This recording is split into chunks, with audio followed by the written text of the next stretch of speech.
Mobilier est une entreprise algérienne de production de mobilier urbain. L'entreprise elle est installée maintenant, ça fait depuis 2008.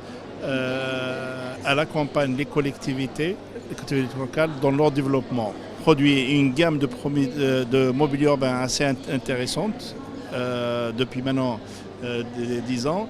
Et là, en 2017, on a transformé notre mobilier en mobilier classique, en mobilier intelligent. Mobilier intelligent, c'est un mobilier qui permet de recevoir certaines informations dans la ville. Notamment, si je prends l'abribus, c'est un abribus qui est derrière moi, c'est un abribus digital qui est en deux technologies, la technologie LCD et la technologie LED. Elle permet de diffuser de l'information en instantané dans la ville et ça permet de mettre en contact, en relation la collectivité avec ses citoyennes. On a un bureau d'études qui travaille sur l'ensemble de notre mobilier, de moderniser notre mobilier, sachant qu'aujourd'hui on va vers des villes connectées ou des villes intelligentes ou des smart cities. Les smart cities reçoivent un mobilier intelligent. C'est quoi un mobilier intelligent? Un mobilier intelligent, c'est un mobilier qui est connecté en tout le temps entre la collectivité et les citoyens. شركة All Building Service الجزائرية متكونة من تقنيين جزائريين وهي مختصة في أنظمة المنازل الذكية سمارت هوم. دونك حنا رانا هنا متخصصة في أجهزة الأمن الإلكترونيك تسكي كاميرات مراقبة أجهزة كشف الحريق والسكانر اسمه الحاغب والأكسس كنترول. وهي شركة تتعامل مع مؤسسات المباني وهي احنا نشتغل دوبي 2001 في الجزائر في عندنا معظم المشاريع في التراب الوطني. جينا لهذا المعرض لاول مره شارك في المعرض، هو معرض البروموسيون ايموبيليير. لاخش عندنا منتوج جديد هي انظمه المنازل الذكيه. هو جهاز بسيط ويسمح للانسان يتحكم في البيت تاعو بطريقه اوتوماتيكيه، سواء عن طريق الهاتف ولا عن طريق طابلات ولا عن طريق انظمه اللي احنا نقترحوها الزبون. وحنا هنا في اتصال هنا مع معظم المشاريع كاين بنايات نقترحوا عليهم هذا المنتوج. هو منتوج جاب اهتمام كبير للناس سواء للزائرين او الناس اللي عندهم مشاريع. المعرض والله كان بيان، او هذا ثاني يوم فيه اقبال كثير، وان شاء الله الجمعه والسبت يكون اقبال اكثر ان شاء الله. Là, on est présent dans ce salon de l'immobilier pour présenter notre société qui fait des installations satellites via les multi-switch et pour éviter toutes sortes de paraboles sur les balcons.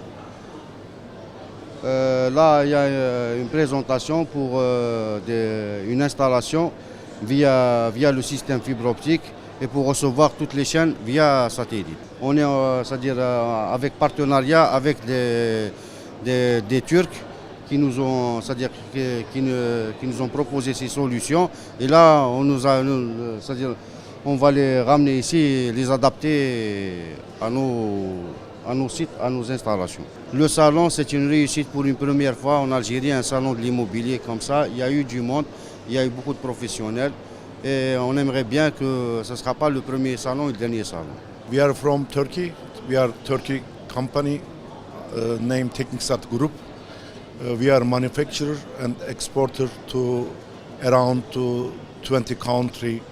Also, now we developed this system. This is a fiber solution. We produced the first time in the world. Now we promote to all the another countries. Also, we started to cooperate with Telesystem. I hope that we will install this solution for big projects in Algeria. I saw that started to a lot of the big projects in Algeria. We happy and we will support our partner Telesystem and with this solution. I hope will be good solution about company. احنا عندنا شراكه مع الشركه التركيه المختصة في التكنولوجيا العالية، خصوصا في الاستقبال تاع القنوات عبر الساتيليت. التقنية جديدة اللي جبناها للصالون وحابين نعتمدوها إن شاء الله هي تقنية الألياف البصرية، يعني نغير المظهر تاع العمارات وننزع كل هذا يعني الصحون يعني لي بارابول اللي راهم في لي بالكون اللي راهم مخسرين الواجهات تاع العمارات. وان شاء الله مع الشركه التركيه هذه رايحين نروحوا ان شاء الله بعيد، وممكن في المستقبل ان شاء الله نبدا في التركيب وفي التصنيع تاع كل هذه الادوات العاليه التقنيه.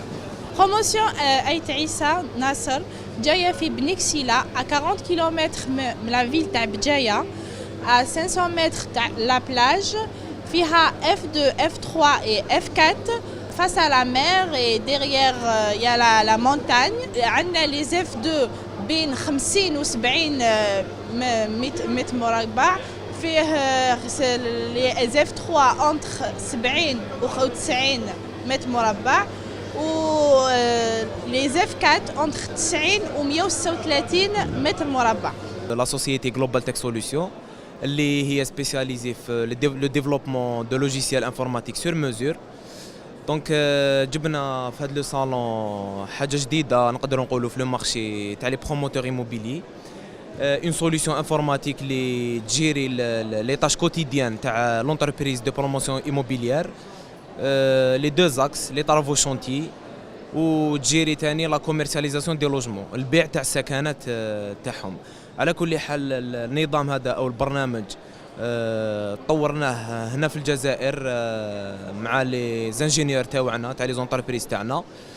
صافي دوكا اون اني دو ديفلوبمون, خرجت دوكا للمارشي. لقينا قابليه لهذا البرنامج من طرف المراقين العقاريين. من بين المراقين العقاريين اللي معروفين هنا في الجزائر اللي عجبتهم لا سوليوشن تاعنا, نذكروا سيدي عطله فؤاد. سيدي عطله فؤاد اللي هو لو فيس بريزيدون تاع لورغانيزاسيون ناسيونال دي بروموتور ايموبيلي, وين درنا معاه ورشه عمل, وطورنا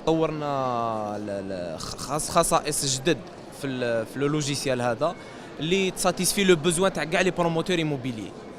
دونك كاع يدومونديو حاجه موحده, يدومونديو دي فونكسيوناليتي كومون اللي دوكا لا سوليوشن تاعنا راهي تساتيسفي كاع لي بوزوان تاعهم والحمد لله. حنايا على كل حال لا سوليوشن هذه ماهيش حتحبس في هذا المستوى, رانا اشاك فوا نطوروا فيها باش في المستقبل ان شاء الله حيكون منتوج وطني اللي يولي ريفيرونس عند لي بروموتور ايموبيلي, وبيان سور مع دوطر فونكسيوناليتي جددهم جايين ان شاء الله. سي بي او 2017 هذه التظاهره راهي في طبعتها الاولى, جمعت أكثر من 51 مشارك جزائري, بالإضافة إلى 3 أجانب من تونس, بولونيا والصين. يهدف لو صالون انترناسيونال دو لا بروموسيون ايموبيليير اي دو لاميناجمون اوربان, الهدف من تنظيمه أنه يلم عدد كبير من لي بروموتور ايموبيليي في مكان واحد اللي هو لا سافيكس, pour donner l'occasion aussi للمواطنين انهم يجيوا ويشوفوا اللي يحب مثلا اللي ما صحتلوش انه يكون في السكنات الاجتماعيه والتساهميه اللي حطتها الدوله. دونك ممكن خاصه المواطن اللي عنده ان بو لي مويان دونك يجي باش يعمل يشوف لو لوجمون بروموسيونيل. ربما كنت حضرت معنا البارح الافتتاح, كان إلى جانب الشركة المنظمة اس بي بي كوميونيكاسيون, كان رئيس والسكرتير العامة الأمينة العامة للمنظمة الوطنية للمراقين العقاريين لو ام بي. الافتتاح كان أوسي فيه ضيوف شرف من عدة سفارات موجودة بالجزائر. كان زارنا سيادة سفير البحرين, سفير إفريقيا الجنوبية, بالإضافة إلى ممثلي بعض السفارات مثل سفارة فنلندا وسفارة الصين. اليوم الثاني تشوفوا من المعرض أنه كانت هناك هناك سلسلة من المحاضرات الهامة اللي طرقت إلى دي تيماتيك خاصة بالصالون فيما يتعلق لا جيستيون دو لا بروموسيون immobilière, l'énergie renouvelable, et aussi la réglementation de la promotion immobilière. دونك ونشوفوا راكم موجودين معنا تشوفوا انه الحضور كان قوي كاين بزاف اللي قاعدين يزوروا بالحاجه نقطه وسي هامه سكو جي ريماركي في لو صالون البارح واليوم انه كاين شباب كبير راهو قاعد يجي ربما لانه مهتم عنده اهتمامات بالسكن العقاري بالاضافه الى انه كاين شباب كثير sont déjà des promoteurs surtout à travers les villes intérieures de la ville c'est-à-dire بين البارح واليوم il y avait des jeunes اللي جاو من بسكرة من باتنا من بومرداس من عنابة c'est des promoteurs c'est des jeunes promoteurs qui ont investi في الدومين qui ont déjà des promotions دونك هذا اللي عجبنا وهم جاوا برك باش يزوروا المعرض لكن احنا متاكدين انه